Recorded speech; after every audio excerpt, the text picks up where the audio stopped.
Dela writes, my MVVs, welcome. In a very serious act of desperation to rescue their daughter from disgrace, Ijebu, chiefs stormed the palace of the Ooni of Ife to celebrate the New Yam festival with the Ooni of Ife. But as they came with something, a JuJu pot, okay, for gospel to swear before Ooni of Ife and the gods that she will never indulge in any sacrilegious act against Olori Naomi or the palace again. If this information is correct, this is what we are hearing. They said during the New Yam festival at the Ooni of Ife's palace, a major event took place that shook the palace so much, okay, that in fact, this is something that nobody ever expected. They said this brought tension among the Oloris and attracted serious attention from the royal council. They said chiefs from Ijebu land arrived unannounced with a heavy clay pot wrapped in traditional clothes. Inside the pot was not food, not wine, but a sacred JuJu oath ritual meant to cleanse and bind one of their daughters. Gospel to the gods and the Ooni of Ife. Gospel had been involved in multiple palace controversies in recent weeks. While she remained silent during most of them, certain events had cast her in the middle of serious accusation. It had been rumored that she was part of a plot to weaken Queen Naomi's spiritual relevance and possibly attempt to interfere with the sacred relationship that Queen Naomi shares with the Ooni of Ife. A lot of people are wondering why 4 years down the road, everybody's still on the Queen Naomi's case. But, to tell you the truth, Queen Naomi is not an ordinary woman. And the Yoruba people do know that Queen Naomi was not just brought into the palace. Queen Naomi has a spiritual footing in the palace of the Ooni of Ife.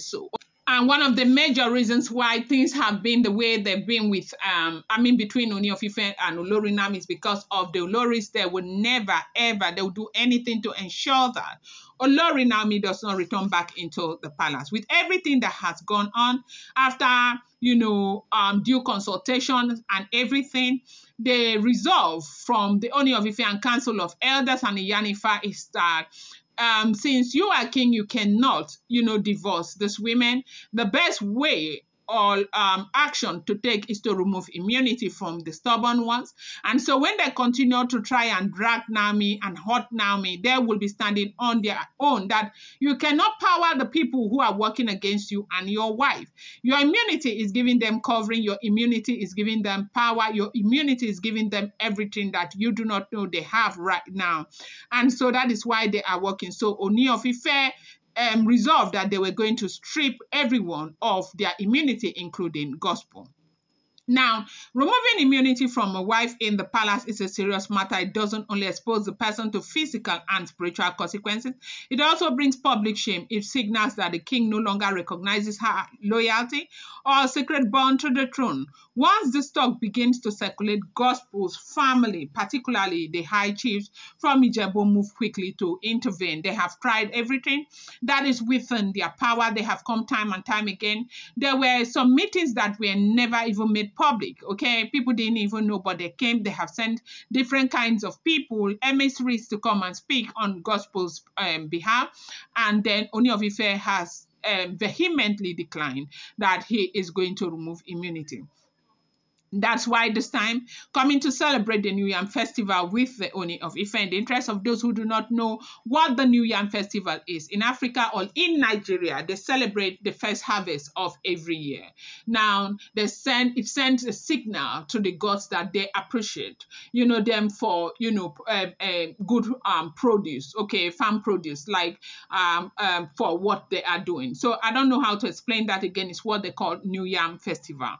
So now, while Ijebu people were coming to celebrate the New Yam Festival with the Ooni of Ife, they said they arrived during New Yam Festival knowing the palace would be full and the king would be surrounded by chiefs, elders, and observers. They came with a pot of old, a traditional vessel used in Ijebu for deep ancestral swearing. not casual promises, but binding oaths that carry severe consequences if broken. The kind of oath one doesn't take lightly. The chief did not hide their intention. They came into the inner courtyard respectfully, but directly they prostrated before the Oni and requested a private audience. Gospel was called in. She didn't know why at first, but when she saw the pot and recognized the faces of her, father's elders, her knee, went down. She understood what it was all about. And, Gospel was seated outside with the Ooni of Ife during the celebration. She had come to sit with the Ooni of Ife, like Ooni of Ife invited her, Of course, whatever is happening, okay, they are still wives to the Ooni of Ife. They said she was seated outside with the Ooni of Ife when she was eventually called in, when Ooni of Ife had gone in. And after, the greetings, as in pleasantries and everything, one of the Ijebu chief addressed the Ooni in a low, calm voice, pleading, begging, and going down with people who came going down and begging, Kabiyesi, we have come with our heads bow. We know something sacred was broken. Gospel may not have lifted her hand, but her silence added to the weight. We beg your Imperial Majesty not to disgrace our daughter. We brought the spot for her to swear before you and the gods that she will never again partake, support, or remain silent in anything that threatens Queen Naomi or the spiritual balance of this palace. Now, why are they talking about the silence? There was something that happened, okay, that has to do with what do you call Ibadan last year, that she knew everything from the very beginning. She stayed quiet. But when people continue, when her people will be emphasizing on her silence, they think they piss me off because they orchestrated the whole everything. It's not about just her being silent, okay? Now, they said the Ooni of Ife listened without speaking. They said the priests were present. The pot was open. Inside it were palm leaf, cola nut, bitter cola, and a wrap, black substance only known to those who prepared such ritual. Gospel was told to repeat specific what that invoked her ancestors, the gods of Ijebu, and the spiritual authorities of the Ife Palace. Now, you do know that she also comes from a royal household in Ijebu. They say when she was called upon, tears welled, up in her eyes. She looked at the Ooni of Ife, who still hadn't spoken. Then she spoke slowly. I was wrong to, have done all the things I did.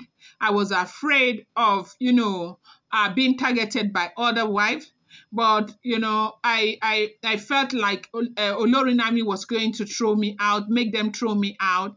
People kept talking about, Kabiyesi's love for Olori Naomi, that no matter what happens, no matter the kind of woman that Kabiyesi married, Kabiyesi would never stop loving Olori Naomi. And that was what happened. And she pleaded that she would never, ever be involved in anything that has to do with Olori Naomi.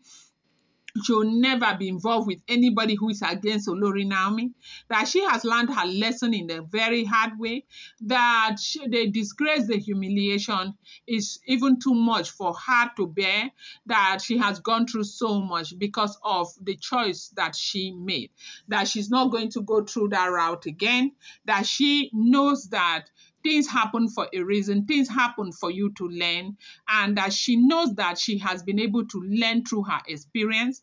She believes that no matter what happens, she will never, ever be a part of this kind of a thing in the palace again.